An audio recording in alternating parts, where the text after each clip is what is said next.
প্রিয় শিক্ষার্থী, আসসালামু আলাইকুম। আশা করি তোমরা সবাই ভালো আছো। ঢাকা কলেজ মনোবিজ্ঞান বিভাগের পক্ষ থেকে তোমাদেরকে আমি আব্দুল হাই সিদ্দিকী স্যার শুভেচ্ছা জানাচ্ছি। তোমাদের একটা নতুন একটা বিষয় নিয়ে আমি আলোচনা করব। তো আলোচনা করার আগে আমি তোমার একটু আমার পরিচয়টা দিয়ে নিই। আমি মোহাম্মদ আব্দুল হাই সিদ্দিকী, অ্যাসিস্ট্যান্ট প্রফেসর মনোবিজ্ঞান বিভাগ, ঢাকা কলেজ, ঢাকা।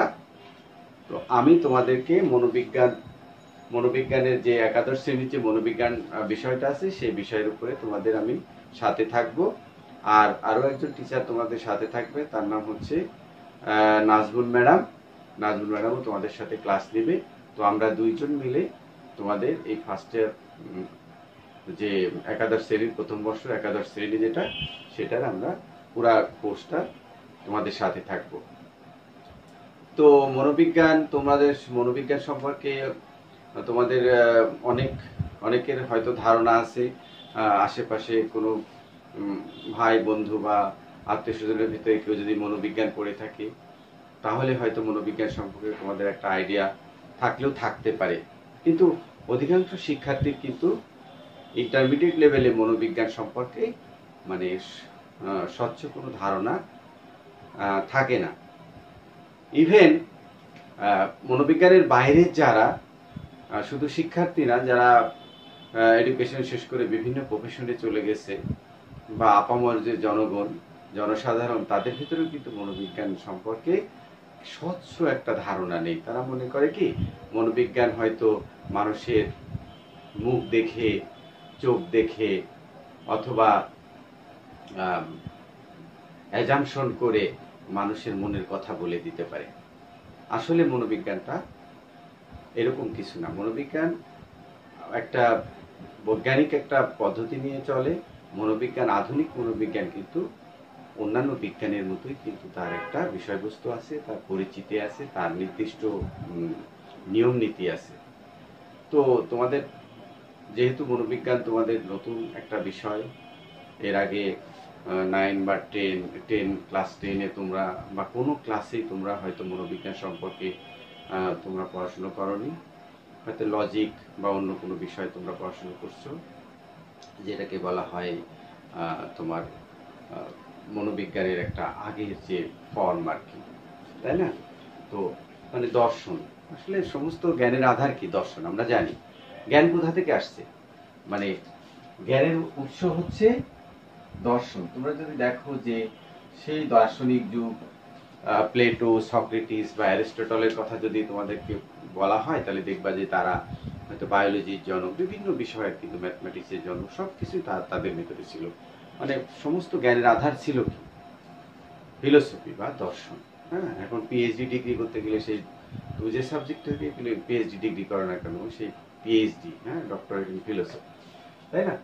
তো সমস্ত জ্ঞানের আধার ছিল কি? দর্শন, ফিলোসফি। দর্শন দর্শন হচ্ছে সমস্ত জ্ঞানের আধার। তো এই দার্শনিকদের থেকে কিন্তু শুরু হয়েছে, তাই না? দর্শন সম্পর্কে তোমাদের কারো আইডিয়া থাকতে পারে, লজিকের বিষয়ে। তো আমরা মনোবিজ্ঞান নিয়ে আলোচনা করতে গেলে আমাদেরকে কিন্তু একটু পিছনে ফিরে যেতেই হয়। হ্যাঁ, আমি বলছিলাম যে মনোবিজ্ঞান আসলে মানুষের মুখ দেখে বা চোখ দেখে কিছু বলে না। মনোবিজ্ঞান কি করে? বৈজ্ঞানিকভাবে মানুষের আচরণকে ব্যাখ্যা করে। হ্যাঁ, আমি আগেই সংজ্ঞাটাই প্রায় অর্ধেকটা বলে ফেললাম যে মনোবিজ্ঞান কি করে? মানুষের আচরণকে বৈজ্ঞানিকভাবে ব্যাখ্যা করে। তাহলে মনোবিজ্ঞানকে বৈজ্ঞানিক, আজকে যে মনোবিজ্ঞান যে এই পর্যায়ে আসছে, তার নিশ্চয়ই একদিনে কিন্তু এটা হয়নি, তাই না? অনেক পরিক্রমার মধ্যে দিয়ে মনোবিজ্ঞান আজকে এই পর্যায়ে আসছে। সে কিভাবে আসলো? হ্যাঁ, মনোবিজ্ঞান শব্দটা কিভাবে আসলো? মনোবিজ্ঞান শব্দটা আসছে সাইকোলজি ইংরেজি শব্দ থেকে। এই সাইকোলজি ইংরেজি শব্দের ভিতরে দুইটা গ্রিক শব্দ আছে, একটা হচ্ছে সাইকি আর একটা হচ্ছে লোজোস। একটা কি? সাইকি, আর একটা হচ্ছে লোজোস। তো সাইকি শব্দের, গ্রিক শব্দ সাইকি শব্দের অর্থ হচ্ছে মন বা আত্মা, আর লোজোস শব্দের অর্থ হচ্ছে জ্ঞান বা বিজ্ঞান। এই দুইটা শব্দ মিলে একসাথে হয়েছে সাইকোলজি বা মনোবিজ্ঞান। তো মনোবিজ্ঞান মন, তাহলে মনের বিজ্ঞান, তাই না? ন্যাচারালি তাই আসে। হ্যাঁ, একসময় মনের বিজ্ঞান ছিল, আত্মার বিজ্ঞান ছিল। প্লেটোর কথা যদি বলি, প্লেটো বলছে মনোবিজ্ঞান আত্মার বিজ্ঞান। তো আস্তে আস্তে কিন্তু এগুলো পরিবর্তন হয়েছে। কখন পরিবর্তন? বিশেষ করে ঊনবিংশ শতাব্দীর আগ পর্যন্ত মনোবিজ্ঞানকে কিন্তু মনের বিজ্ঞান হিসেবেই আখ্যায়িত করা হয়েছে এবং সেভাবেই ব্যাখ্যা বিশ্লেষণ করা হয়েছে, তার বাইরে কিন্তু আমরা দেখতে পাইনি। তো এই দুইটা শব্দ থেকে সাইকি এবং লোজোস, আমার কথা হয়তো একটু দ্রুত হয়ে যাচ্ছে, তোমরা নতুন শ্রেণীর, তো আমি একটু ধীরে ধীরে বলার চেষ্টা করব। যে সাইকি আর লোজোস, তাই না, এই দুইটা শব্দ থেকে আমরা কি পেলাম? সাইকোলজি।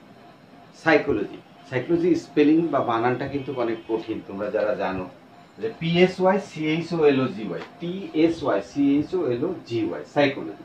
তাহলে সাইকি এবং লোজোস এই দুইটা শব্দ থেকে কি আসছে? সাইকোলজি শব্দটা আসছে বা মনোবিজ্ঞান শব্দটা আসছে। তাহলে আমরা মনোবিজ্ঞানের কিন্তু ভিতরে ঢুকতেছি আস্তে আস্তে, তাই না? মনোবিজ্ঞান সম্পর্কে আমাদের প্রথমে একটা কি করতে হবে? একটা আইডিয়া তৈরি করতে হবে আসলে মনোবিজ্ঞান কি। হ্যাঁ, মনোবিজ্ঞান নিয়ে তোমরা যদি এরকম চিন্তা করো যে মনোবিজ্ঞান মনে হয় অনেক অনেক কমপ্লিকেটেড কিছু একটা হবে, বা মনোবিজ্ঞান আমরা হয়তো বুঝতেই পারবো না, বা মনোবিজ্ঞান আমাদেরকে মনোবিজ্ঞানী হয়ে গেলে আমি হয়তো উদ্ভ্রান্ত হয়ে যাব, তাই না? এরকম অনেক ধরনের ধারণা আছে না? তো এইগুলা কিন্তু কিছুই না, মনোবিজ্ঞান কিন্তু এরকম কিছু না। মনোবিজ্ঞান একটা বৈজ্ঞানিক একটা পদ্ধতি বিষয়। মনোবিজ্ঞানের ভিতরে কিন্তু ওরকম রহস্যময় কিছু নাই। তোমরা যেটা চিন্তা করো যে রহস্যময় কিছু আছে, অশরীরী কিছু আছে বা সামথিং যেগুলা অতি ইন্দ্রিয়, তাই না, সেগুলো হয়তো নিয়ে কাজ করে। নো, এরকম কিছু না। বৈজ্ঞানিকভাবে আমরা যা ব্যাখ্যা করব, বৈজ্ঞানিকভাবে ব্যাখ্যা করব।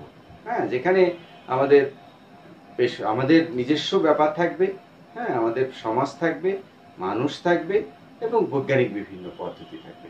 এগুলো সমন্বয়ে কিন্তু আমরা আমাদের ক্রিয়াকলাপকে আমরা ব্যাখ্যা করব, বৈজ্ঞানিকভাবে ব্যাখ্যা করব। তাহলে সাইকি এবং লোজোস, এই যে দুটো শব্দের কথা বললাম, তোমরা মনে রাখবা। তাহলে সাইকি এবং লোজোস এই দুটো শব্দ থেকে মনোবিজ্ঞান শব্দটা এসেছে। তো মনোবিজ্ঞান কি? মনোবিজ্ঞানের আধুনিক সংজ্ঞা হচ্ছে, মনোবিজ্ঞান হচ্ছে আচরণ ও মানসিক প্রক্রিয়ার বিজ্ঞানসম্মত পর্যালোচনা। কি মনোবিজ্ঞান? আচরণ ও মানসিক প্রক্রিয়ার বিজ্ঞানসম্মত পর্যালোচনা। মনোবিজ্ঞান কি তাহলে? আচরণ ও মানসিক প্রক্রিয়ার বিজ্ঞানসম্মত পর্যালোচনা। আমরা ইংরেজিতে কি বলবো? Psychology is the scientific study of behaviour and mental process. Behaviour and mental process, মানসিক প্রক্রিয়া। মেন্টাল প্রসেস হচ্ছে, মেন্টাল প্রসেস কি? মানসিক প্রক্রিয়া। আর বিহেভিয়ার হচ্ছে আচরণ। হ্যাঁ, এটা হচ্ছে আধুনিক সংজ্ঞা। তাহলে আমরা কি একবারে গাছের মাথায় উঠে যেতে পারবো না? আসলে এই যে আচরণ এবং মানসিক প্রক্রিয়ার বিজ্ঞানে, আসলে এর আগে আমি বলছিলাম যে সেই আমরা যদি দার্শনিকদের যুগে চলে যাই, হ্যাঁ, যে প্লেটো, অ্যারিস্টটল বা সক্রেটিস, তাই না? তা প্লেটো বলছে আত্মার বিজ্ঞান, মনোবিজ্ঞান কিসের বিজ্ঞান? আত্মার বিজ্ঞান, তাই না? তখন কিন্তু মনোবিজ্ঞান এত মানে স্পেসিফিক্যালি বা এত রিগরাসলি কিন্তু তখন, বা এত ওয়াইডলি, মানে তার ব্যাপ্তি এত বেশি ছিল না। মনোবিজ্ঞানের ব্যাপ্তি কি ছিল? খুব সামান্য, মানে দর্শনের ভিতরেই ছিল। দর্শনের কিন্তু সর্বশেষ সন্তান হচ্ছে মনোবিজ্ঞান। মনোবিজ্ঞান কিন্তু দর্শন থেকে আলাদা হয়েছে। তোমরা আমার বাংলাদেশের ইতিহাস দেখবা যে বাংলাদেশের মনোবিজ্ঞান কিন্তু এই ফিলোসফি থেকে আলাদা হয়ে মনোবিজ্ঞান আছে। আমরা যখন ইউনিভার্সিটিতে পড়াশোনা করছি, তো আমাদের সিনিয়র যে টিচাররা ছিলেন, বিশেষ করে রাইটার দেখবা, হামিদ আক্তার বেগম, অনেক রাইটার আছে, প্রফেসর, ওনারা কিন্তু দর্শনের ছাত্রছাত্রী ছিলেন। দর্শন থেকে পড়াশোনা করে এসে কি হয়েছে? মনোবিজ্ঞানী, তাই না? মনোবিজ্ঞানকে স্টাডি করে পরে মনোবিজ্ঞানী হয়েছে। যাই হোক, বাংলাদেশে কিন্তু মনোবিজ্ঞানের ইতিহাসও বেশি পুরানো না, তবে এটা অনেক গুরুত্বপূর্ণ একটা সাবজেক্ট। হ্যাঁ, আমরা আস্তে আস্তে জানতে পারবো যে কেন গুরুত্বপূর্ণ এটা। হ্যাঁ, গুরুত্বপূর্ণ সাবজেক্ট এই কারণে হয়েছে যে অনেক অ্যাপ্লাইড দিক, হ্যাঁ, অনেক কাজে এটা আমাদের লাগবে। আমাদের বাস্তব জীবনে প্রচুর অ্যাপ্লিকেশন রয়েছে মনোবিজ্ঞান। হ্যাঁ, একজন অসুস্থ হয়ে গেল, মেন্টালি সিক হয়ে গেল, তাই না? আমরা দেখি, আমরা হতাশ হয়ে যাই, তাই না? এই হতাশা থেকে কিভাবে বের হয়ে আসা যায়? বা একজন ডিপ্রেশনে ভুগতেছে, কঠিন ডিপ্রেশন, হ্যাঁ, বা ড্রাগ অ্যাডিকশন, তাই না, মাদকাসক্তি, এগুলো কিন্তু একদম কমন আমাদের সমাজকে কিন্তু আস্তে আস্তে নিচের দিকে নিয়ে যাচ্ছে। তো এইখান থেকে বের করে আনার জন্য, সমাজের এইসব সমস্যা থেকে বের করে আনার জন্য মনোবিজ্ঞানী কিন্তু অনেক অ্যাপ্লাইড দিক বা প্রায়োগিক দিক রয়েছে। হ্যাঁ, সেই দিকগুলো কিন্তু মনোবিজ্ঞানের আজকে খুব মানে ভীষণভাবে ব্যবহৃত হচ্ছে। বিশেষ করে উন্নত বিশ্বে মনোবিজ্ঞান ছাড়া কিন্তু চিন্তাই করা যায় না। মনোবিজ্ঞান এত বেশি গুরুত্বপূর্ণ যে তুমি যে কোনো কাজে, যে কোনো ব্যাপারেই কিন্তু মনোবিজ্ঞান আগে। মনোবিজ্ঞান, তুমি ফিট কোন একটা চাকরিতে যাবে, চাকরিতে তুমি তোমার ফিটনেস আছে কিনা, হ্যাঁ, তুমি মেন্টালি কি সাউন্ড আছো কিনা, হ্যাঁ, তোমার যে মেধা, সে মেধার ওই বিষয় রিলেটেড কিনা, তাই না? এইসব কিন্তু আইডেন্টিফাই করার জন্য মনোবিজ্ঞানের প্রয়োজন হয়। সাইকোমেট্রিক টেস্ট দিতে হয়। সাইকোমেট্রিক টেস্ট দিয়ে প্রমাণ করতে হয় যে হ্যাঁ, আমি ওই কাজের জন্য আমি পারদর্শী একজন মানুষ, তাই না? তাহলে আমাদের দেখো বুদ্ধি, আবেগ, ব্যক্তিত্ব, এগুলো কিন্তু পরিমাপ করতেছি আমরা মনোবিজ্ঞানীরা। হ্যাঁ, বুদ্ধি, আমার বুদ্ধি কতটুকু সেটা আমরা পরিমাপ করতে পারি। আমার ব্যক্তিত্ব কি অবস্থা, আমি কি মানে ডিস্ট্রাকটিভ নাকি সোশ্যাল নাকি অ্যাগ্রেসিভ, সব বের হয়ে আসবে। কিসের মাধ্যমে? মনোবিজ্ঞানী বিভিন্ন টেস্টের মাধ্যমে, ব্যক্তিত্বের অভিজ্ঞার মাধ্যমে, সাইকোমেট্রিক টেস্টের মাধ্যমে। তাহলে এর অনেক প্রায়োগিক দিক রয়েছে, তাই না? মনোবিজ্ঞান কিন্তু একটা অনেক বড় একটা অ্যাসেট নিয়ে এখন সমাজে বা আমাদের বিভিন্ন ক্ষেত্রে খুব গুরুত্বপূর্ণ ভূমিকা পালন করে চলেছে। সুতরাং তোমরা মনোবিজ্ঞানে যদি আগ্রহী হও, তাহলে কিন্তু তোমাদের এখানে অনেক কাজ করার সুযোগ রয়েছে, যারা ইচ্ছুক আর কি। তাহলে আমরা দেখতেছি যে মনোবিজ্ঞান, আধুনিক মনোবিজ্ঞানের সংজ্ঞা দেখতেছি আমরা আচরণ এবং মানসিক প্রক্রিয়া বিজ্ঞান, তাই না? তো এই যে আচরণ মানসিক প্রক্রিয়ার বিজ্ঞান হলো, বিজ্ঞান, মনোবিজ্ঞান কোথা থেকে আসলো? তাহলে আমি একটু ইতিহাস বলে নিচ্ছি। আমি এরপরে তোমাদের ইতিহাস পড়াবো খুব মানে ডিটেলস। তো সংক্ষিপ্ত পরিচিতি করতে গেলে তো আজকে মনোবিজ্ঞান কি, মনোবিজ্ঞান পরিচিতি, তাই না? পরিচিতির ক্লাসে মনোবিজ্ঞান কিভাবে আসলো, মনোবিজ্ঞান কি আসলে, সেটাই বেশি আমি ফোকাস করতে চাচ্ছি বা পিন পয়েন্ট করতে চাচ্ছি। মনোবিজ্ঞান হচ্ছে আচরণ ও মানসিক প্রক্রিয়া বিজ্ঞান, তাই তো বললাম। তো এই যে আচরণ বা মানসিক প্রক্রিয়া যে বিজ্ঞানটা হলো, কিভাবে হলো? কি একদিনই হয়ে গেছে? না, এর অনেক ইতিহাস আছে। মনোবিজ্ঞান কোথায় ছিল? দর্শনের ভিতরে ছিল। দার্শনিকরা নিয়ে এটা নিয়ে কথাবার্তা বা আলোচনা করতেন। বিশেষ করে ব্রিটিশ অভিজ্ঞতাবাদী দার্শনিকদের কথা না বললেই নয়। সেই থমাস হবস বা John Locke, George Berkeley, David Hume বা ডেভিড হার্টলে, হ্যাঁ, তারপরে চার্লস ডারউইনের কথা আমরা বলতে পারি, চার্লস ডারউইন, তাই না? তো এনারা কিন্তু মনোবিজ্ঞানী অনেক কাজ করেছে। তো ওই যে হবস বা লক, জন লকের কথা, জন লক তো মানে একজন দিকপাল কিসের উপরে? অভিজ্ঞতাবাদ। যে উনি বলছেন যে all knowledge comes from experience, তাই না? সমস্ত জ্ঞানের উৎস হচ্ছে অভিজ্ঞতা। তো যাই হোক, ওনাদের হাত ধরে কিন্তু মনোবিজ্ঞান নিয়ে যখন আলোচনা শুরু হলো, তখন মনোবিজ্ঞানের একটা টার্নিং পয়েন্ট আসলো। জার্মান মনোবিজ্ঞানী উইলহেম উন্ড, কে? জার্মান মনোবিজ্ঞানী উইলহেম উন্ড, উনি বললেন যে মনোবিজ্ঞান হবে চেতনার বিজ্ঞান। মনোবিজ্ঞান কিসের বিজ্ঞান? এতদিন কিসের বিজ্ঞান ছিল? মনের বিজ্ঞান ছিল বা আত্মার বিজ্ঞান ছিল। উনি বললেন যে মনোবিজ্ঞান হবে চেতনার বিজ্ঞান। উনি আরো একটা কাজ করলেন, এবং মনোবিজ্ঞানের টার্নিং পয়েন্ট। এতক্ষণ কোথায় ছিল মনোবিজ্ঞান? দার্শনিকদের কাছে ছিল। এই দার্শনিকদের কাছ থেকে মনোবিজ্ঞানকে আলাদা করার জন্য এই উইলহেম উন্ড, জার্মান মনোবিজ্ঞানী উইলহেম উন্ড, উনি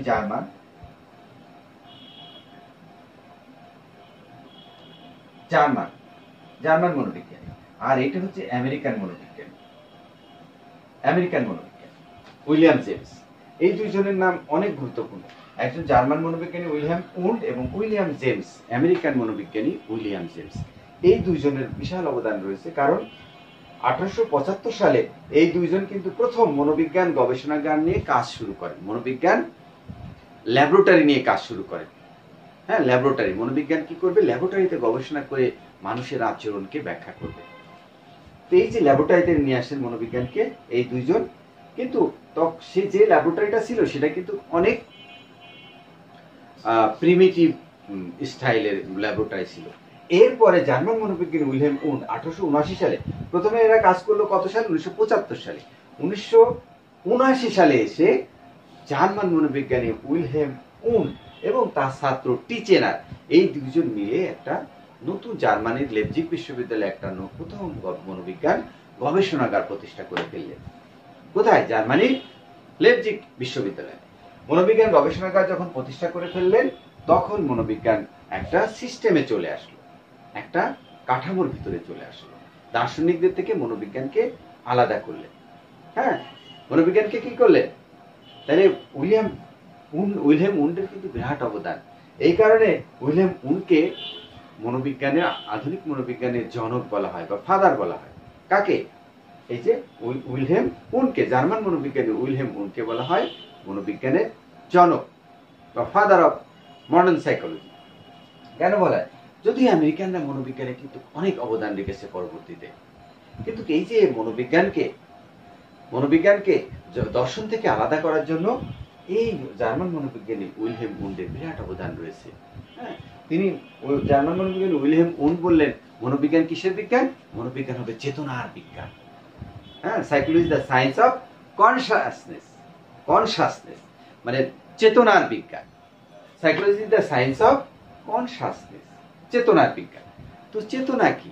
চেতনা হচ্ছে internal mental event which can't be directly observe, মানে সরাসরি দেখা যায় না।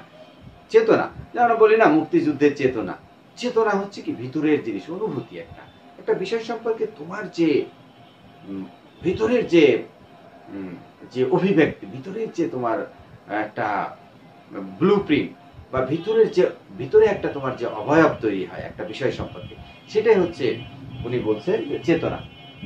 এবং উনি বললেন এই মনোবিজ্ঞানের বিষয়বস্তু হবে চেতনা।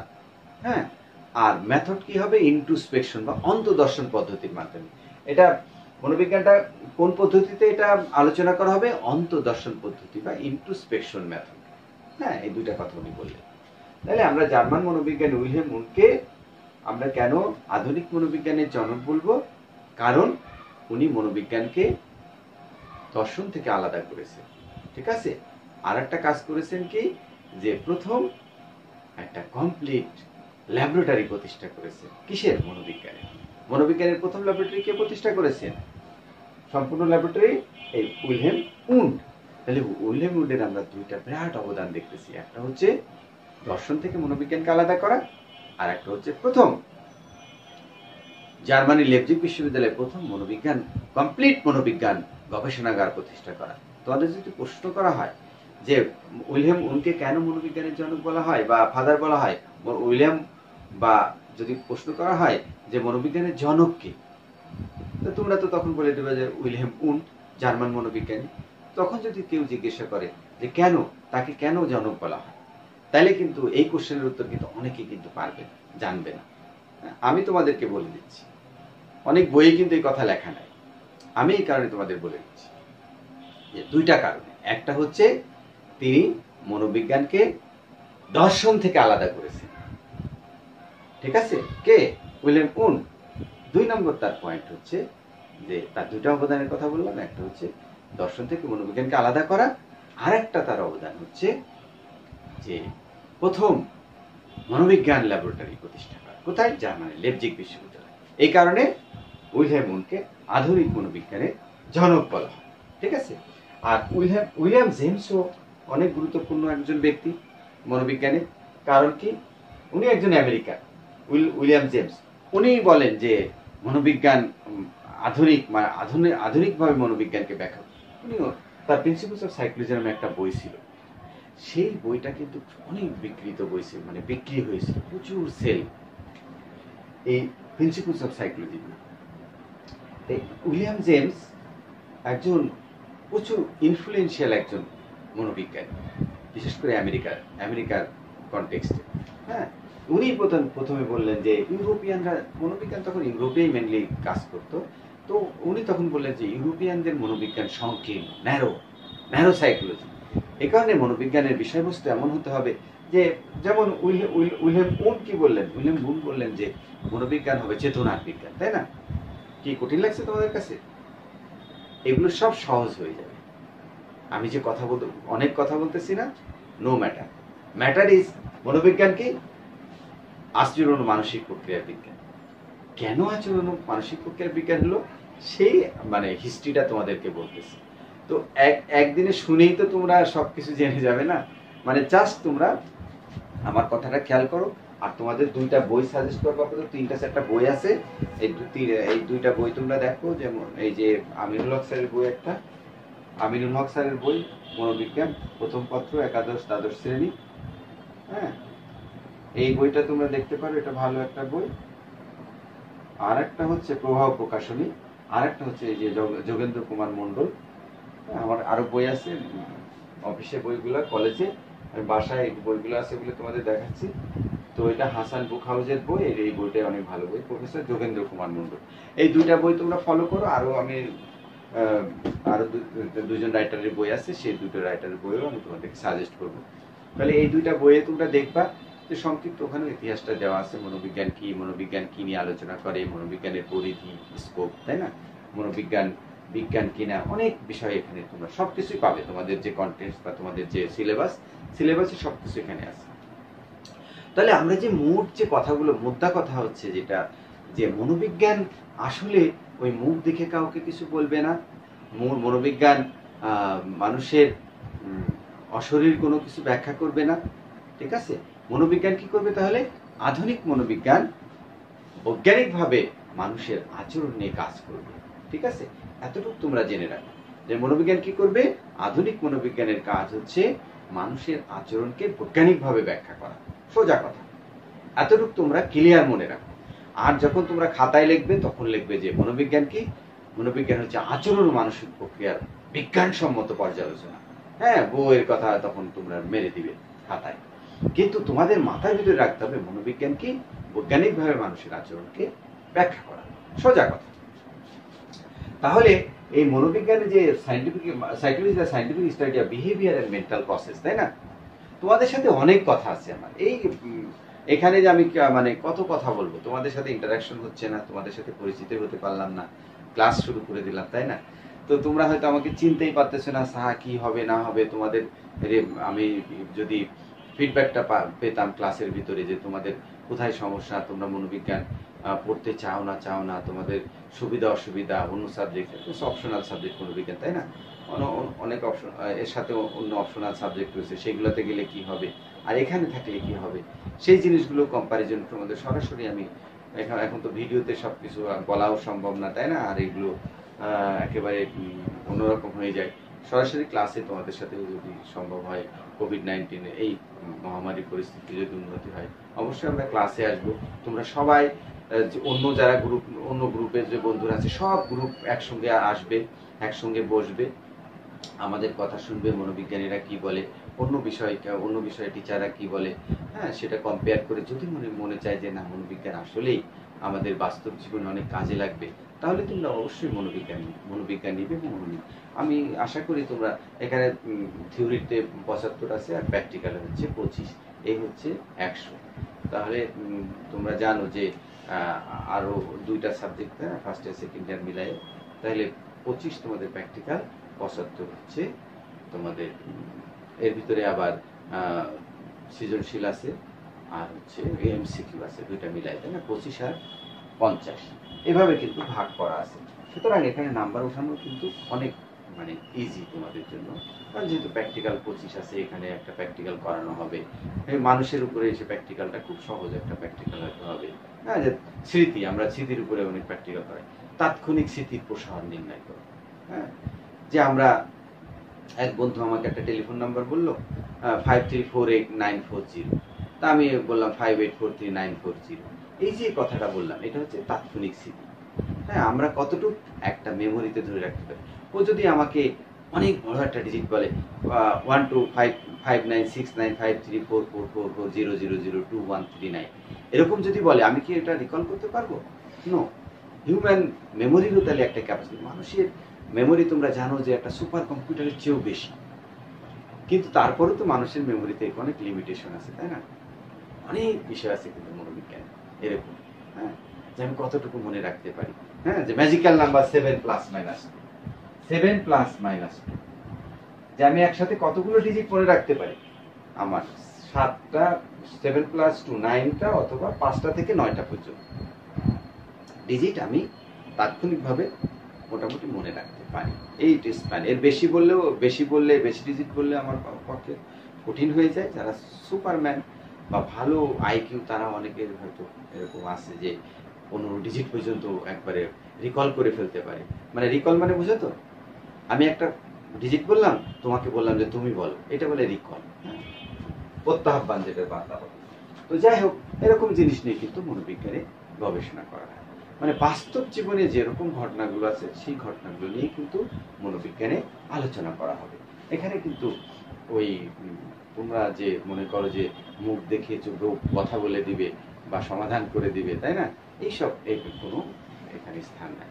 সম্পূর্ণ বৈজ্ঞানিক পদ্ধতি, যা হবে বৈজ্ঞানিক পদ্ধতি। তাহলে দেখো, এটা অ্যাপ্লিকেশনের একটা দিক। এরকম একটা তোমাদের কি থাকবে, একটা প্র্যাকটিক্যাল থাকবে, সেখানে 25 নাম্বার। প্র্যাকটিক্যাল কাজ 4 ঘন্টা যাবত হবে। প্র্যাকটিক্যালটা তোমরা একজন পরীক্ষণ পাত্র এনে প্র্যাকটিক্যালটা শেষ করবে। একটা প্র্যাকটিক্যাল হয়তো 5টা করানো হবে বা 4টা করানো হবে, সেখান থেকে তোমাদের লটারির মাধ্যমে একটা দেওয়া হবে। একটা করলে 25 নাম্বার, সেখানে 25-এ 25ই স্বাভাবিক, অনেকেই 25-এ 25 পেয়ে যায়। তাহলে বাকি যে 75 নাম্বার থাকলো তোমাদের, তাই না, 75 নাম্বার থাকলো, সেখানে এমসিকিউ 25, তো ওইখানেও তোমাদের ভালো স্কোর করার সুযোগ আছে। আর থাকবে 50, সেটা হচ্ছে সৃজনশীল। সেখানেও তো তোমরা তো জানো, এখানে সৃজনশীল আজকাল মোটামুটি কাছাকাছি লিখতে পারলেই তোমরা নাম্বার পেয়ে যাবে। আর বিশেষ করে আমরা সবসময় পজিটিভ থাকি ছাত্রদের প্রতি, কারণ যেহেতু মনোবিজ্ঞান তোমরা প্রথম ইন্টারে ইন করো, হ্যাঁ, এর আগে মনোবিজ্ঞান সম্পর্কে তোমাদের ওরকম স্ট্রং কোনো ধারণা নেই। সে কারণে কিন্তু আমরা তোমাদেরকে ওইভাবেই দেখি যে মনোবিজ্ঞানে তুমি একেবারে মনোবিজ্ঞানীর মতো, একজন বিশাল মনোবিজ্ঞানীর মতো আনসার করবা বা সংজ্ঞা দিয়ে দিবা বা ব্যাখ্যা করবা। আমরা ওরকম একেবারে ইয়েতে থাকি না, ওরকম একটা শখে থাকি না। আমরা সবসময় দেখি যে হ্যাঁ, ছাত্ররা কাছাকাছি, আমরা যে চিন্তা, মনোবিজ্ঞানের যে চিন্তা, সেই চিন্তা কাছাকাছি কতটুকু আসতে পারছে। যদি কাছাকাছি একটু আসতে পারে, আমরা কিন্তু নাম্বার দিয়ে দিই। ঠিক আছে, এইটা হচ্ছে আমাদের চিন্তা। আমরা কাউকে মানে এই অযথা আমরা হয়রানি করতে চাই না, যে কাকু নম্বর ও লিখতেই পারে না, ও পারে না, এটা না। মনোবিজ্ঞানী কি, একজন মনোবিজ্ঞানী সবসময় পজিটিভ মাইন্ডের, পজিটিভ মোড। সে চিন্তা করে কি কিভাবে তাকে ওই সমস্যা থেকে উঠায় নিয়ে আসা যায়, তাকে কিভাবে ইনফরমেশন দিয়ে দেওয়া যায়, হ্যাঁ, তাকে কিভাবে এনরিচ করা যায়, এটাই আমাদের কাজ। তো যাই হোক, তো আমরা এরকম প্র্যাকটিক্যালের মাধ্যমে এইভাবে কিন্তু তোমাদের, তাহলে আমি নাম্বারের কথা বললাম। তো যাই হোক, আমরা এখন আসি এই যে মনোবিজ্ঞান, যে আধুনিক সংজ্ঞা, মনোবিজ্ঞান হচ্ছে আচরণ ও মানসিক প্রক্রিয়া বিজ্ঞান। এতক্ষণ কি ছিল? মনোবিজ্ঞান ছিল চেতনার বিজ্ঞান। কে বলছেন? উইলহেম উন্ড, জার্মান মনোবিজ্ঞানী। কোথায়? জার্মানির লেপজিগ বিশ্ববিদ্যালয়। উনি বলছেন মনোবিজ্ঞান চেতনার বিজ্ঞান। মনোবিজ্ঞানের বিষয়বস্তু কনসাসনেস বা চেতনা, আর কোন পদ্ধতিতে সেটা ব্যাখ্যা করা হবে সেটার নাম ছিল অন্তর্দর্শন পদ্ধতি বা ইন্ট্রোস্পেকশন মেথড। ইন্ট্রোস্পেকশন মেথডে সে কি করবে? মনোবিজ্ঞানকে ব্যাখ্যা করবে। ঠিক আছে, এই ইন্ট্রোস্পেকশন মেথডে এইভাবে মনোবিজ্ঞানকে ব্যাখ্যা করা অনেক কঠিন একটা কাজ ছিল, অনেক ইন্টারনাল মেন্টাল ইভেন্ট, বুঝছো?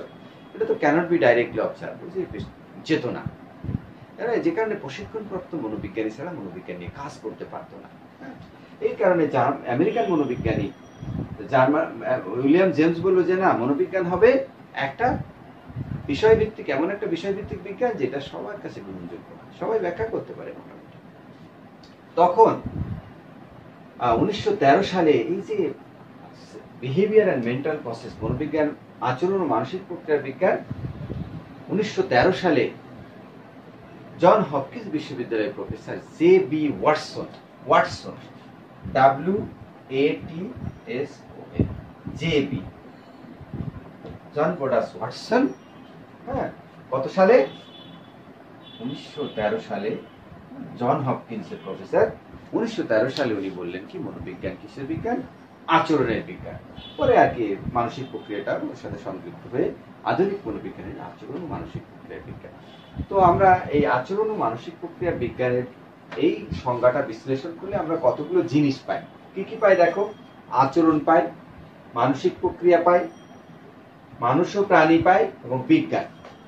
হ্যাঁ, আচরণ ও মানসিক প্রক্রিয়া বিজ্ঞানসম্মত পর্যালোচনা। হ্যাঁ, মানুষের আচরণ ও মানসিক প্রক্রিয়া মানুষ বা প্রাণীর আচরণ ও মানসিক প্রক্রিয়ার বিজ্ঞানসম্মত পর্যালোচনায় হলো কি? মনোবিজ্ঞান। তাহলে আমরা দেখি যে আচরণ, মানসিক প্রক্রিয়া, মানুষ ও প্রাণী বিজ্ঞানসম্মত। এই এই চারটা জিনিস কি আমাদের কি করতে হবে, ব্যাখ্যা করতে হবে, বুঝছো? এটা নিয়ে আমরা একটু আলোচনা করি। আচরণ কি? আচরণ আমরা যা করি, আমি হাত নাড়ছি না, এটা আচরণ। আমরা যা করি তাই আচরণ। আমি ক্লাস নিচ্ছি, এটা আমার একটা আচরণ, তাই না?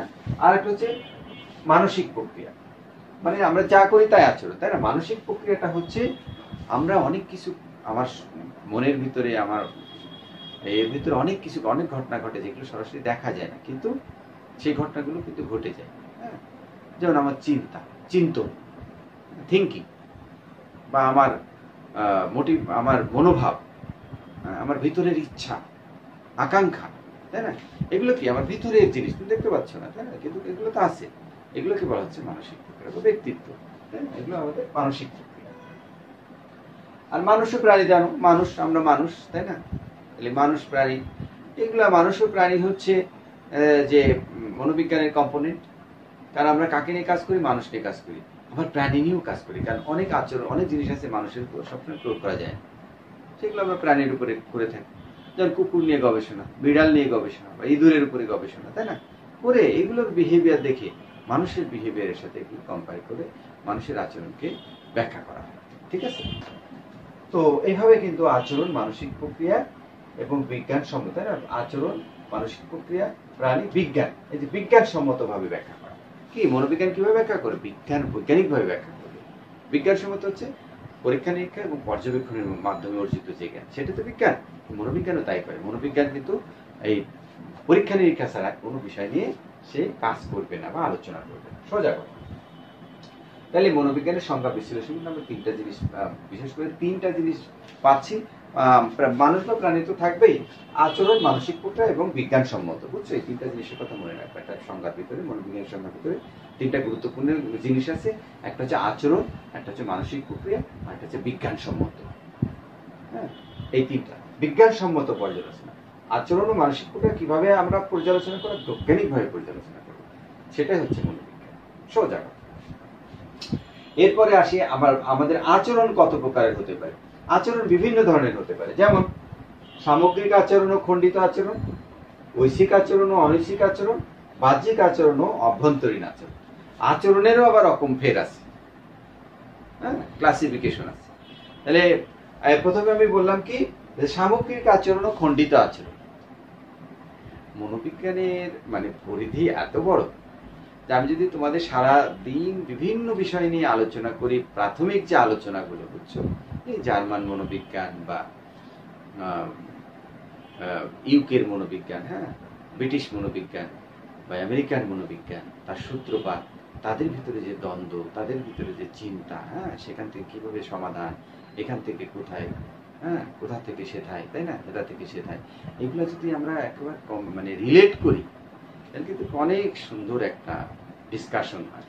তো তোমাদের পরের ক্লাসে কিন্তু এগুলো আমরা আলোচনা করি, হ্যাঁ, রিলেট করে আলোচনা করি। আমরা সেটা করব পরের ক্লাসে। আমরা এখন তোমাদেরকে মোটামুটি মনোবিজ্ঞান সম্পর্কে একটা ওভারঅল ধারণা দেবো, মানে ইজি, মানে সহজভাবে মনোবিজ্ঞানকে সহজভাবে। আমি যদিও অনেক কঠিন কথাবার্তা এনে ফেলছি, যে বিভিন্ন মনোবিজ্ঞানী, বিভিন্ন জায়গার মনোবিজ্ঞানী, তাই না, তাদের চিন্তা চেতনার কথাও আনছি, তাই না, সেই দার্শনিক থেকে শুরু করে। আসলে মনোবিজ্ঞানী যাত্রা শুরু হয়েছে কি সেই দার্শনিক থেকে? না, মনোবিজ্ঞান যাত্রা শুরু হয়েছে মানুষের এই পৃথিবীতে আগমনের সাথে সাথে। মানুষের ভিতরে যখনই রুহ চলে আসছে, বা তার থিঙ্কিং, বা তার মানে জৈবিক যে ক্রিয়াকলাপ শুরু হয়েছে, তখনই কিন্তু মনোবিজ্ঞানের যাত্রা শুরু হয়েছে, তাই না? কিন্তু আমরা বৈজ্ঞানিকভাবে ব্যাখ্যা করা শুরু করেছে আধুনিক মনোবিজ্ঞান অনেক পরে, তাই না? অনেক পরে এসে 1913 সালের কথা বললাম, তাই না? তাহলে আচরণ আমরা তাহলে এটা দিয়ে আমরা শেষ করবো আজকে ক্লাস, কারণ প্রথম ক্লাস তোমাদেরকে এত বেশি ওভারলোড দিতে চাইনি। তো আমরা এটা দিয়ে শেষ করি যে মনোবিজ্ঞান তাহলে আচরণ ও মানসিক প্রক্রিয়া বিজ্ঞান বলছি আমরা। তো এখানে আচরণের আবার রকম ফের আছে, বা বিভিন্ন প্রকারের আচরণ আছে, যেমন বললাম সামগ্রিক আচরণ ও খণ্ডিত আচরণ। আমি যে ক্লাস নিতেছি, তোমাদের ক্লাস নিতেছি, এটা কি একটা মনোবিজ্ঞানের ক্লাস। এটা হচ্ছে তোমরা ওভারঅল এই মনোবিজ্ঞান সম্পর্কে একটা ধারণা পাচ্ছ, এটা হচ্ছে আমার সামগ্রিক আচরণ। কিন্তু আমি দেখো হাত নাড়ছি, বা আমি এদিকে ফিরতেছি, তাই না, আমি চোখ পিট পিট করতেছি, বা আমার মুখের ভাইব্রেশন চেঞ্জ হচ্ছে, আমার বডি চেঞ্জ হচ্ছে, বডি ল্যাঙ্গুয়েজ ইউজ করতে, এগুলো হচ্ছে আমার খণ্ডিত আচরণ। ছোট ছোট যে আচরণগুলো সেগুলো হচ্ছে খণ্ডিত আচরণ বা সংক্ষিপ্ত আচরণ। তাহলে আমরা সামগ্রিক আচরণ ও খণ্ডিত আচরণ বুঝলাম, তাই না? সামগ্রিক আচরণ হচ্ছে টোটাল, যে আমি ক্লাস নিতেছি মনোবিজ্ঞান সম্পর্কে তোমাদের যে আইডিয়াটা, এটা হচ্ছে সামগ্রিক আমার আচরণ। আর খণ্ডিত আচরণ, এর ভিতরে এই আচরণকে যখন আমি মাইক্রোস্কোপিক ক্ষুদ্র ক্ষুদ্র অংশে ভাগ করে ফেলবো, সেটাকে বলবো খণ্ডিত আচরণ। এরপর আছে ঐচ্ছিক আচরণ এবং অনৈচ্ছিক আচরণ। ঐচ্ছিক, হ্যাঁ, আমি ইচ্ছা করে যে কাজগুলো আমরা করি, আমি কথা বলতেছি, তাই না, এটা আমার ঐচ্ছিক আচরণ। অনৈচ্ছিক আচরণ হচ্ছে আমার ইচ্ছার বিরুদ্ধে অনেক আচরণ আমার ভিতরে হয়ে যাচ্ছে, যেমন হার্ট রেট চলতেছে, আমার শ্বাস প্রশ্বাস চলতেছে, না, হ্যাঁ, অনেক ধরনের আচরণ আছে যেগুলো অনৈচ্ছিক আচরণ। এগুলো আমাদের উপর কন্ট্রোল নেই, আমরা যার উপরে আমাদের যেসব আচরণের উপর আমাদের কোনো কন্ট্রোল নেই, সেগুলো হচ্ছে অনৈচ্ছিক আচরণ। আর ঐচ্ছিক আচরণ যেগুলো আমরা করে থাকি, আমাদের কন্ট্রোল আছে বা নিয়ন্ত্রণ আছে। যেমন আমি কথা বলতেছি, তাই না, এটা আমার নিয়ন্ত্রণ আছে। আমি কথা বন্ধ করে যদি দেখছো, তাহলে আমার এটার উপরে, আচরণের উপরে আমার একটা নিয়ন্ত্রণ আছে। এটা হচ্ছে ঐচ্ছিক আচরণ। এবং বাহ্যিক আচরণ, অভ্যন্তরীণ আচরণ, তাই না? বাহ্যিক আচরণ আমি যা করতেছি, হাত নাড়তেছি, এটা বাহ্যিক আচরণ। আর অভ্যন্তরীণ আচরণ হচ্ছে আমার ভিতরের যে আচরণটা, হ্যাঁ, আমার বুক ধড়ফড় করতেছি, বা আমি অনেক বেশি এক্সাইটেড ভিতরে, হ্যাঁ, বা অনেক বেশি খুশি তোমাদের প্রথম ক্লাস নিতে পেরে, তাই না, তোমাদের সাথে পরিচিত হতে পেরে এই অনলাইন ক্লাসে, তাই না? এগুলো হচ্ছে আমার আভ্যন্তরীণ আচরণ। বাহ্যিক আচরণ, আভ্যন্তরীণ আচরণ। যাই হোক, মনোবিজ্ঞানের পরিধি এবং সংজ্ঞা নিয়ে আমরা পরিচিতি নিয়ে আমরা যে কথাগুলো বললাম, তার সার কথা এরকমই হচ্ছে যে মনোবিজ্ঞান, আধুনিক মনোবিজ্ঞান মানুষের চোখ নাক দেখে কিছু, মুখ দেখে কিছু বলে না, বৈজ্ঞানিকভাবে মানুষের আচরণকে ব্যাখ্যা করে, এবং এটা বাস্তব জীবনে আমাদেরকে কাজে লাগে। হ্যাঁ, বাস্তব জীবনে মানুষের যে সমস্যাগুলো আছে, সেই সমস্যাগুলো থেকে আমাদেরকে বের করে এনে একটা স্বাভাবিক জীবনে আমাদেরকে ফিরে যেতে সাহায্য করে কে? মনোবিজ্ঞান, তাই না? সহজভাবে মনোবিজ্ঞান কি, তাহলে তোমরা বলবো মনোবিজ্ঞান আচরণের বিজ্ঞান। কিন্তু আসলে এর বাস্তব জীবনের প্রয়োগ কি? বাস্তব জীবনের প্রয়োগ হচ্ছে মানুষের যে সমস্যাগুলো আছে, মানসিক সমস্যাগুলো আছে, সেই সমস্যাগুলোকে সমাধান করার চেষ্টা করে। এছাড়া মানুষের যেসব সমস্যা, মানে কি সমস্যা, মানে আমার একটা কাজ, আমি একটা চাকরি করবো, সেটাও কিন্তু সমস্যা। সমস্যা ছাড়া কোনো পৃথিবীতে কোনো জিনিস নেই। আমি ভাত খাবো, এটাও আমার একটা সমস্যা। হ্যাঁ, সমস্যা নিজেই একটা সমস্যা। তো যাই হোক, এই যে কাজগুলো, সেই কাজগুলোকেও সহজ করে দেয়। আমি এক জায়গায় ভালো করে ইন্টারভিউ দিব, কিভাবে আমি এক্সপেডিশিয়েন্ট হবো, তাই না, সেটাও একটা সমস্যা। এখান থেকেও আমাকে মনোবিজ্ঞান কি করে বের করে আনবে, সাইকোমেট্রিক টেস্টের মাধ্যমে, তাই না? তাহলে মনোবিজ্ঞানের মেন উদ্দেশ্য হচ্ছে মানুষের স্বাভাবিক জীবনকে আরো স্মুথ করে দেওয়া বা স্বাভাবিক করে দেওয়া। মানুষের যাত্রাপথে, মানুষের জীবনযাত্রার পথে যেসব বাধাগুলো আছে, সেই বাধাগুলোকে দূর করে দেওয়া, বা দূর করতে না পারলেও সেটা মোটামুটি একটা চলনসই করে দেওয়া। এটাই হচ্ছে মনোবিজ্ঞানের কাজ। মেন কাজই হচ্ছে মানুষের যত সমস্যা আছে, সেই সমস্যা অ্যাড্রেস করা এবং সমাধান। সেভাবে মনোবিজ্ঞান কিন্তু সামনে এগিয়ে যাচ্ছে। তো আমি তোমাদের খুবই প্রত্যাশা করব যে তোমরা মনোবিজ্ঞান তোমাদের ভালো লাগবে। এই সাবজেক্ট মনোবিজ্ঞান যেভাবে তোমাদের 8টা চ্যাপ্টার আছে প্রথম ফার্স্ট ইয়ারে, তো 8টা চ্যাপ্টারের ভিতরে অনেক বিষয় যেগুলো তোমরা হয়তো খুব ইম্পর্টেন্স পাবে। যেমন আমাদের একটা আছে আচরণের জৈবিক ভিত্তি, একটা চ্যাপ্টার আছে, তাই না? সেখানে আমরা কি, আমাদের সেন্ট্রাল নার্ভাস সিস্টেম কিভাবে কাজ করে, আমাদের চোখ কিভাবে কাজ করে, আমাদের ব্রেন কিভাবে কাজ করে, ব্রেনের কি কি পার্ট আছে, তাই না? নার্ভাস সিস্টেম, আমি এখানে টাচ করলে কিভাবে এটা ব্রেনে যাচ্ছে, হ্যাঁ, ব্রেন কিভাবে এটা হাতটাকে আমরা উঠাতে বলতেছে বা নামাতে বলছে, যে মাসেলগুলো উঠতেছে, মানে কাজ করতেছে, তাই না? এসব নিয়ে কিন্তু মনোবিজ্ঞান বৈজ্ঞানিকভাবে তোমাদের সাথে কিন্তু এগুলো আলোচনা, তোমাদেরই আছে, এখানে আছে, বৈজ্ঞানিকভাবে কিন্তু এটা আলোচনা করা হবে। ব্রেন অ্যান্ড বিহেভিয়ার, মানুষের ব্রেন, হ্যাঁ, মস্তিষ্ক এবং আচরণ, এটা নিয়েও কিন্তু বিশাল আলোচনা আছে, অনেক আলোচনা আছে। এরপরে তোমাদের এখানে দেখবা যে গ্ল্যান্ডস, মানুষের শরীরের ভিতরে বিভিন্ন গ্রন্থি আছে, হ্যাঁ, তোমরা যেন পিটুইটারি গ্রন্থি, থাইরয়েড গ্রন্থি, প্যানক্রিয়াস গ্ল্যান্ড, তাই না, যে ইনসুলিনের ঘাটতিতে অনেকের তোমার ডায়াবেটিক্স হয়, তাই না, কেন হয়, গ্ল্যান্ডস নিয়েও কিন্তু আমরা আলোচনা করব। আর এমনি তো তোমাদের ব্যক্তিত্ব, আবেগ, পেশনা, হ্যাঁ, বিভিন্ন এছাড়া সামাজিক বিভিন্ন চ্যাপ্টার রয়েছে। যেমন তোমাদের যে 8টা যে চ্যাপ্টার আছে, আমি একটু তোমাদের চ্যাপ্টারগুলো একটু বলে দিই, সুবিধা হবে তোমাদের। এই বইটা তোমরা কিনে ফেলো, তাহলে হয় যোগেন্দ্র কুমার স্যারের বইটা অথবা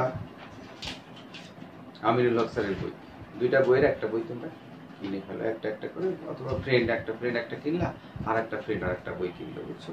এবার কিন্তু প্রথম চ্যাপ্টার হচ্ছে মনোবিজ্ঞান পরিচিতি, যেটা আমি ক্লাস শুরু করছি, হ্যাঁ, এটা আমি নিব।